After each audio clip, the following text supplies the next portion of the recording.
কারণ ঠিকানাটা একটু বলেন, আমরা কোথায় আছি এখন? এটা হচ্ছে রাজবাড়ী জেলার বালিয়াকান্দি থানার ইলিশকল গ্রামে আছেন আপনারা।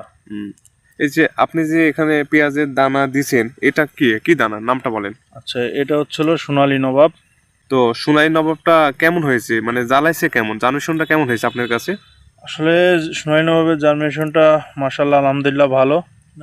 এটা প্রায় 80 থেকে 90% পর্যন্ত আপনার জার্মিনেশন ক্ষমতা আছে মাটিতে, এবং কৃষক এটার ব্যবহারে আসলেই ভালো ফলাফল পাইছে। হ্যাঁ, তো আচ্ছা কি কি সমস্যা হয়েছিল আর কি কি ওষুধ আপনি ইউজ করেছিলেন, যা পরবর্তী অন্য কৃষকদের জন্য, নতুনদের জন্য একটু ভালো হবে? কারণ আপনি মাশাআল্লাহ অনেক সুন্দর হয়েছে আপনার চারাই, ভালোই লাগতেছে।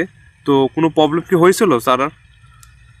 আসলে যখন আমরা বীজটা বপন করি তখন আমরা বীজটাকে শোধন করে নেওয়ার চেষ্টা করি। সেটা হচ্ছিল, দেখা যাচ্ছে যে আমরা ওই বায়োডার্মা অর্থাৎ ট্রাইকোডার্মা যে ওষুধগুলো আছে সেইগুলো দিয়ে, অনেকে আবার বীজ শোধন ব্যবহার করে।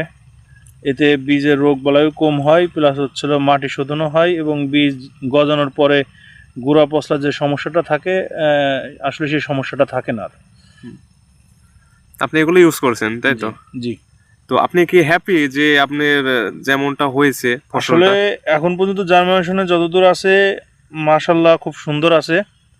আচ্ছা, ধন্যবাদ আপনাকে। আসসালামু আলাইকুম। ঠিক আছে ভাইয়া, আসসালামু আলাইকুম।